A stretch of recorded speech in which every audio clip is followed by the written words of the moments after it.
आइए जानते हैं आज के प्रमुख अंतर्राष्ट्रीय खबरों को। पहले एक नजर हेडलाइंस पर। राघव चड्ढा पर अखिलेश यादव का बड़ा बयान, कुछ लोगों को लालच देकर पार्टी में लाती है बीजेपी। ममता बनर्जी का बड़ा ऐलान, अमित शाह के हिंसक बयानों के खिलाफ दर्ज करेगी मुकदमा। गुजरात में सत्ता का सेमीफाइनल रिजल्ट से पहले बीजेपी के खाते में 717 सीटें। ट्रंप ने अपने दूतों का इस्लामाबाद दौरा रद्द किया, ईरान से बातचीत न करने की वजह बताई। ट्रंप की मौजूदगी वाले डिनर में चली गोलियां, जल्दबाजी में निकले ट्रंप। हार्मुज में तनाव, ईरान बोला अमेरिका ने नाकेबंदी नहीं हटाई तो तबास और इस्फहान जैसे होंगे हालात। ईरान में फैसले कौन ले रहा है, पेजेश्कियान, गालिबाफ या IRGC। 66 साल के संजू बाबू को ऐसे मिली खलनायक 2 की कहानी। YRF की कास्टिंग डायरेक्टर शानू शर्मा ने गुपचुप रचाई शादी। और हम इसी लायक थे, 264 रन बनाकर भी हारने पर फूटा अक्षर पटेल का गुस्सा। राज्यसभा सांसद राघव चड्ढा समेत आम आदमी पार्टी के 2/3 राज्यसभा सांसदों के भारतीय जनता पार्टी में शामिल होने के दावे ने राजनीतिक माहौल गरमा दिया है। इस मुद्दे पर उत्तर प्रदेश के पूर्व मुख्यमंत्री अखिलेश यादव ने खुलकर प्रतिक्रिया दी। अखिलेश यादव ने कहा कि किसी भी पार्टी को खड़ा करना बहुत मेहनत का काम होता है। नेता और कार्यकर्ता दिन रात मेहनत करते हैं, तब जाकर जनता उन्हें जिताती है। उन्होंने कहा कि जीत के बाद वही चुने हुए विधायक राज्यसभा के सांसद बनाए जाते हैं। ऐसे में पार्टी छोड़ना दुख देने वाला होता है। उन्होंने केंद्र सरकार पर निशाना साधते हुए कहा कि पहले भी ED, CBI और इनकम टैक्स जैसी एजेंसियों का इस्तेमाल किया गया है। उनके मुताबिक कुछ लोगों को लालच देकर या दबाव बनाकर पार्टियां तोड़ने की कोशिश होती रही है।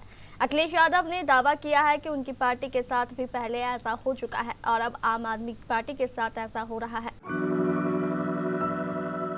बंगाल विधानसभा चुनाव के दूसरे चरण के मतदान से पहले सियासी घमासान तेज होता जा रहा है। केंद्रीय गृह मंत्री अमित शाह द्वारा चुनावी रैलियों में भाजपा की सरकार बनने पर TMC के गुंडों को उल्टा लटकाने वाली चेतावनी से विफरी मुख्यमंत्री ममता बनर्जी ने शनिवार को उनके खिलाफ मुकदमा दर्ज कराने की बात कही। दरअसल शुक्रवार को भी शाह ने एक चुनावी रैली में चेतावनी देते हुए कहा कि अगर 29 अप्रैल को TMC के गुंडों ने लोगों को परेशान किया तो 5 मई के बाद उल्टा लटका कर सीधा कर देंगे।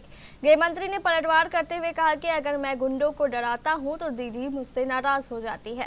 ममता ने दावा किया है कि भाजपा ने तृणमूल को हराने के लिए अपनी पूरी ताकत झोंक दी है और बंगाल में 50 हेलीकॉप्टर भेजे गए हैं।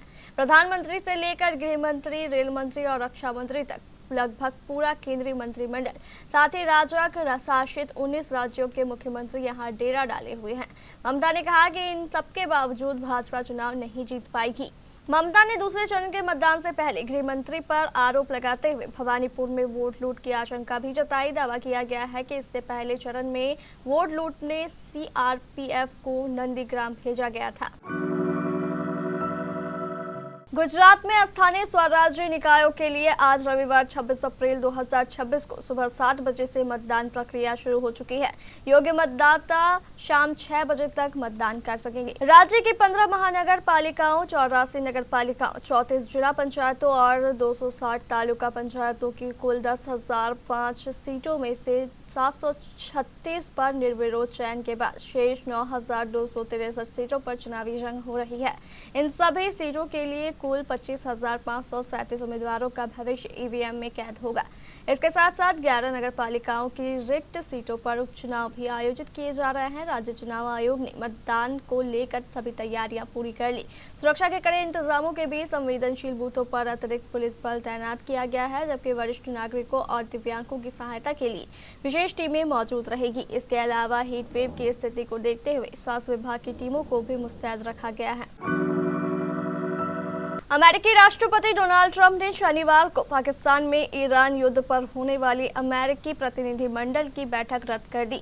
यह फैसला उस समय लिया गया जब ईरान का प्रतिनिधिमंडल इस्लामाबाद से निकल चुका था। राष्ट्रपति ट्रंप ने कहा कि विशेष दूत स्टीव विटकॉफ और जेरेड कुशनर का इसमें बहुत ज़्यादा समय बर्बाद होगा। उन्होंने बताया कि अगर ईरान बातचीत करना चाहता है तो उन्हें बस फ़ोन करना होगा। इससे पहले ईरान के विदेश मंत्री अब्बास अरागची ने पाकिस्तान से बातचीत की थी। उन्होंने कहा कि युद्ध खत्म करने पर ईरान का पक्ष साझा किया है, लेकिन अभी देखना बाकी है कि अमेरिका वास्तव में कूटनीति को गंभीरता से लेता है या नहीं। फिलहाल कूटनीतिक कोशिशें ठप पड़ रही है। इससे पहले डोनाल्ड ट्रंप ने 22 अप्रैल को खत्म होने वाले युद्ध विराम अवधि को बढ़ा दिया था ताकि बातचीत जारी रह सके। अमेरिकी राष्ट्रपति डोनाल्ड ट्रंप एक होटल में व्हाइट हाउस के पत्रकारों के साथ डिनर कर रहे थे, तभी गोली चलने की आवाजें आई। इसके बाद राष्ट्रपति डोनाल्ड ट्रंप को जल्दबाजी में बाहर निकाला गया। वहां मौजूद सुरक्षा अधिकारी के मुताबिक कार्यक्रम में 7 से 8 गोलियां चली। कुछ देर बाद डोनाल्ड ट्रंप ने बताया शूटर पकड़ा गया है, लेकिन शो जारी रहना चाहिए।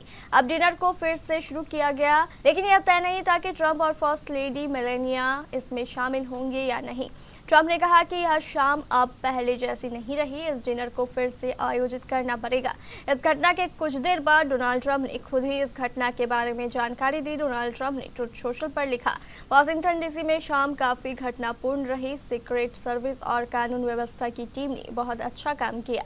उन्होंने तुरंत और बहादुरी से कदम उठाया। उन्होंने लिखा, हमलावर पकड़ा जा चुका है। मैंने सुझाव दिया कि कार्यक्रम जारी रहे, लेकिन पूरा फैसला कानून व्यवस्था की टीम करेगी। वे जल्द ही निर्णय लेंगे, चाहे जो भी फैसला हो। शाम अब पहले जैसी नहीं होगी और हमें इसे दोबारा करना पड़ेगा। हॉर्मुज़ स्ट्रेट को लेकर बढ़ते तनाव के बीच ईरान ने अमेरिका को खुली चेतावनी देते हुए फिर सख्त संदेश दिया है। ईरान के न्यायपालिका प्रमुख गुलाम हुसैन मोहसिनी एजरैनी ने कहा कि अगर अमेरिका ने नौसैनिक नाकेबंदी खत्म नहीं की तो फारस की खाड़ी में तबास और इस्फहान जैसे हालात दोहराए जाएंगे। इस बयान ने पहले से चल रही कूटनीतिक कवायद पर और अनिश्चितता डाल दी है। एजई ने इंटरनेट मीडिया प्लेटफॉर्म एक्स पर कहा कि अमेरिका के पास ईरान पर प्रभावी नौसैनिक नाकेबंदी लागू करने की क्षमता नहीं है। उन्होंने चेतावनी दी है कि दबाव जारी रहा तो उसका कड़ा जवाब दिया जाएगा।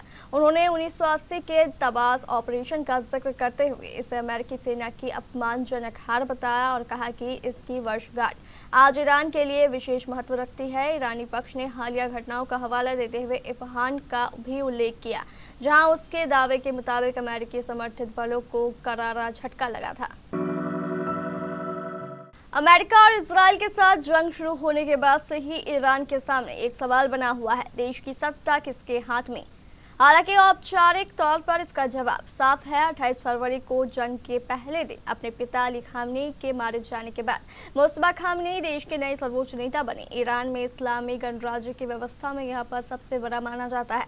सर्वोच्च नेता के पास लगभग हर महत्वपूर्ण मामले पर अंतरिम फैसला लेने का अधिकार है। इसमें जंग, शांति और देश की रणनीति से जुड़े मुद्दे शामिल है, लेकिन वास्तव में ईरान की तस्वीर काफी धुंधली है। डोनाल्ड ट्रंप ने ईरान के नेतृत्व को आपस में बटा हुआ बताया है और संकेत दिया है कि अमेरिका एक ऐसे प्रस्ताव का इंतजार कर रहा है जो ईरान में सर्वसम्मति से तैयार किया गया हो।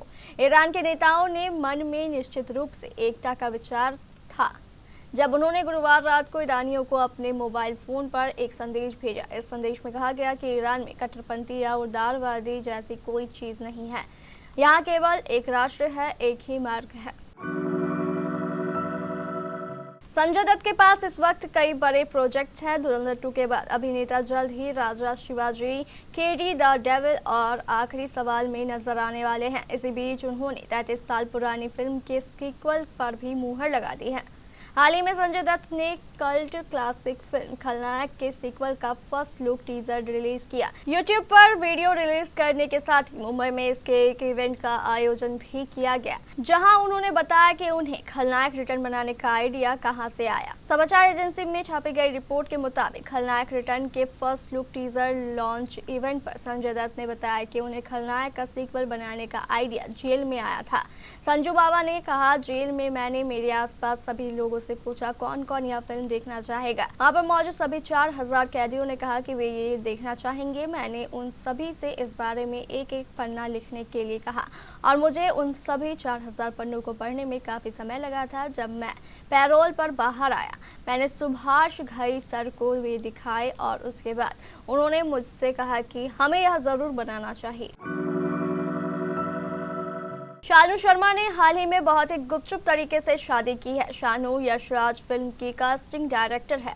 अब उनकी जो फोटो सामने आई है उसमें उन्होंने अपने पति की प्राइवेसी का बहुत ख्याल रखा है। शानू ने हाल ही में सोशल मीडिया पर अपनी शादी की एक झलक शेयर की है, और लेकिन उन्होंने अपने पति की पहचान को छिपा कर रखा है। हाल ही में उन्होंने एक पोस्ट शेयर की है जिस पर रणवीर सिंह समेत कई सेलेब्स उन्हें बधाइयां दे रहे हैं। शानू ने अपनी पोस्ट के साथ एक खास कैप्शन भी लिखा है। यह कैप्शन लोगों का ध्यान खींच रहा है। परिवार और करीबी लोगों की मौजूदगी में उन्होंने शादी की रस्में पूरी की। आने वाले समय में बाकी सेलिब्रेशन करने की बात भी कही, लेकिन कहीं भी उनके पति के बारे में पता नहीं चलने दिया। पंजाब किंग्स के खिलाफ दिल्ली कैपिटल्स ने 264 रन बनाए, लेकिन इसके बावजूद उन्हें हार का सामना करना पड़ा। मैच समाप्त होने के बाद दिल्ली के कप्तान अक्षर पटेल निराश दिखाई दिए। उनका कहना था कि टीम इसी की हकदार थी और हमें हार मिली है। उन्होंने इस हार के लिए अपने गेंदबाजों और फील्डर्स को जिम्मेदार ठहराया। पंजाब ने 265 रनों के लक्ष्य को 7 गेंद शेष रहते ही हासिल कर लिया। अक्षर का मानना है कि अगर फील्डर्स ने गेंदबाजों का साथ दिया होता तो शायद मुकाबले में जीत मिल जाती। उनका कहना है कि 264 रन का स्कोर ऐसी पिच पर काफी था, लेकिन गलतियों की वजह से टीम को जीत नहीं मिल सकी। पंजाब ने मुकाबले में आईपीएल इतिहास का सबसे बड़ा चीज किया। इससे पहले 265 रनों का लक्ष्य किसी भी टीम ने हासिल नहीं किया था और यही कारण रहा कि अक्षर निराश दिख रहे थे।